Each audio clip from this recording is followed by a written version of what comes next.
പല ഗവൺമെൻറ് സ്ഥാപനങ്ങളിലും PSCയുടെ rank list പോലും നോക്കൂത്തിയാക്കി നിർത്തിക്കൊണ്ട് ഡെയിലി വേജസുകാരെടുക്കുകയാണ്. ഇപ്പോൾ ഒരു മറിയിടാൻ വേണ്ടി ഇപ്പോൾ കുടുംബശ്രീ എന്ന് പറയുന്നുണ്ട്. കുടുംബശ്രീയിലെ അംഗങ്ങളാരാ?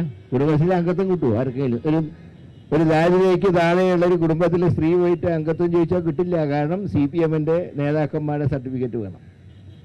അതങ്ങ് കുടുംബശ്രീനെ പോലും രാഷ്ട്രീയവൽക്കരിച്ചു. അതുപോലെ സ്ഥിരമായിട്ട് ജോലി കൊടുക്കേണ്ട സ്ഥാനത്ത് എത്രയോ ആളുകൾ PSCയുടെ റാങ്ക് ലിസ്റ്റ് ഉറക്കൊഴിച്ചിരുന്ന് പരീക്ഷ എഴുതി പാസ്സായി ഇൻ്റർവ്യൂവിലൊക്കെ പങ്കെടുത്ത് റാങ്ക് ലിസ്റ്റിൽ വന്നവരെ നിഷ്കരണം ആ റാങ്ക് ലിസ്റ്റ് ക്യാൻസൽ ചെയ്തുകൊണ്ട് ഡെയിലി വേജസുകാരെ വെക്കുന്ന ഒരു സംവിധാനമാണ് ഇപ്പോൾ കേരളത്തിലുള്ള ഏതാണ്ട് ഒട്ടുമിക്ക സ്ഥലങ്ങളിലും. അതെ, എല്ലാ വകുപ്പിലും ഉണ്ട്. ഇവിടെയാണെങ്കിൽ KSRTCയിൽ ഉള്ള ജീവനക്കാരെ പിരിച്ചുവിടും. ഏതാണ്ട് 10,000-20,000 പേരെ ഈ സർക്കാർ വന്നതിന് ശേഷം പിരിച്ചു വിട്ടുമെന്നാണ് ഞാൻ മനസ്സിലാക്കുന്നത്. പിന്നെ ഇത് എന്തിനു വേണ്ടിയിട്ട് ഇതിനൊരു പൊതുമേഖലാ സ്ഥാപനമോ നടക്കുക? ഇനിയിപ്പോൾ ഇതിനെയും സ്വകാര്യവൽക്കരിക്കാനുള്ള നീക്കമാണോ? എനിക്ക് സംശയമുണ്ട്. അപ്പോൾ എല്ലാം സ്വകാര്യവൽക്കരിക്കുകയാണ്. പിന്നെ എന്തിനാ മോഡിനെ പറയുന്നതിനാ? എല്ലാത്തിലും മോഡിയുടെ കേരള പതിപ്പാണ്. കാരണം മോഡിയുടെ പാർട്ടിക്ക് ഇവിടെ അധികാരത്തിൽ വരാൻ കഴിയാത്തതുകൊണ്ട് ആ കുറവ് നികത്തുകയാണ് അവർ കേരളത്തിൽ ഈ പിണറായിനെ വെച്ചിട്ട്. പിണറായിൻ്റെ ജോലി മോഡിയുടെ അതേ പ്രവൃത്തിയാണ്. ഒരു കോൺഗ്രസിൻ്റെ സാമ്പത്തിക നയത്തിനെ കുറ്റം പറയുന്നല്ലോ. കോൺഗ്രസിൻ്റെ സാമ്പത്തിക നയം എന്തായിരുന്നു മൻമോഹൻ സിംഗിൻ്റെ കാലത്ത്?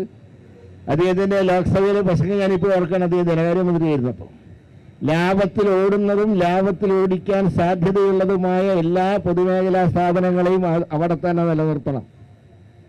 എന്നാൽ 100% നഷ്ടത്തിൽ ഒരിക്കലും ലാഭത്തിലാക്കാൻ പറ്റാത്ത സ്ഥാപനങ്ങളെ മാത്രമേ സ്വകാര്യവൽക്കരിക്കാൻ പാടുള്ളൂ. ഇവിടെ അങ്ങനെയാണോ? റെക്കോർഡ് കളക്ഷനുള്ള KSRTCയെ സ്വകാര്യവൽക്കരിക്കാനാണ് പിണറായി വിജയൻ ശ്രമിക്കുന്നതെങ്കിൽ ഇവിടെയുള്ള ഓരോ ജീവനക്കാരനും ആയുസ്സുണ്ടെങ്കിൽ അതിനെ ശക്തമായിട്ട് എതിർക്കുന്ന കാര്യത്തിൽ സംശയമില്ല. ഏതായാലും ഈ 1.25 കൊല്ലം ബാക്കിയുള്ളൂ. ഇത് ഞാൻ ഈ പിണറായി KSRTCനെ മാത്രമല്ല ഈ സെക്രട്ടേറിയറ്റ് പണയം വെച്ച് ഇറങ്ങിപ്പോകുന്ന അപ്പോൾ സംശയം. അതിനെ ബാക്കിയല്ല ഏതാണ്ട് ഒരു പരുവത്തിലാക്കിയിട്ടുണ്ട്.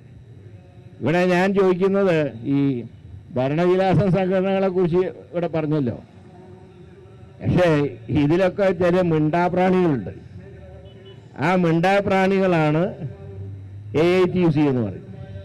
കാരണം അവരുടെ വകുപ്പിൽ നടക്കുന്ന അവരുടെ മന്ത്രിമാരറിയുന്നില്ല. ഇന്നലെ കണ്ടില്ലേ മറ്റേ കാർഷിക വകുപ്പിൻ്റെ സെക്രട്ടറി ആയിരുന്ന B. അശോകനെ, അദ്ദേഹത്തിനെ ഇപ്പോൾ ചെയ്തതെന്താ? അദ്ദേഹത്തിന് തദ്ദേശ സ്വയംഭരണ വകുപ്പുകളുടെ കമ്മീഷനാക്കി വെച്ചിരിക്കുന്നു. മന്ത്രി പ്രസാദ് അറിഞ്ഞിട്ടില്ല.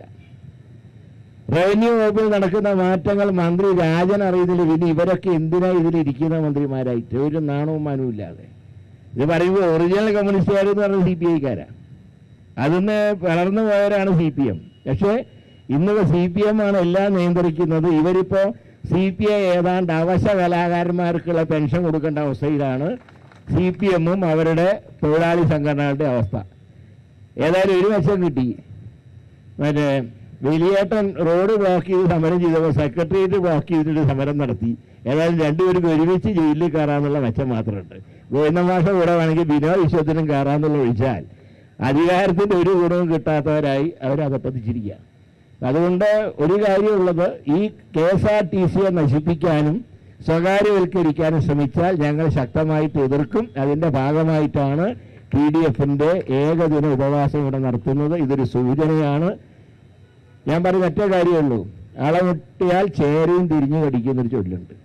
ഈ പാവം തൊഴിലാളികളെ കൊണ്ട് വെറുതെ സർക്കാരിനെതിരായിട്ട് മറ്റു രീതിയിലുള്ള നോൺ വെജിറ്റേറിയൻ സമരത്തിലേക്ക് വരെ നയിക്കരുതെന്ന് മാത്രമേ പിണറായിനോട് പറയുന്നുള്ളൂ. അത് ശക്തമായിട്ടുള്ള സമരം നേരിടേണ്ടി വരും എന്ന് മാത്രം സൂചിപ്പിച്ചുകൊണ്ട് ഈ സമരത്തിന് മുന്നോട്ട് വന്ന എല്ലാ തൊഴിലാളി സുഹൃത്തുക്കളെയും TDF-ൻ്റെ എല്ലാ തൊഴിലാളി സുഹൃത്തുക്കളെയും അഭിവാദ്യം ചെയ്തുകൊണ്ട് ഈ ഇന്ന് ഏകദിന ഉപവാസം അവസാനിപ്പിച്ചായി പ്രഖ്യാപിക്കുന്നു. രാപ്പകൽ സമരം അവസാനിപ്പിച്ചായി പ്രഖ്യാപിക്കുന്നു. എല്ലാവർക്കും എൻ്റെ വിനീതമായിട്ടുള്ള നമസ്കാരം.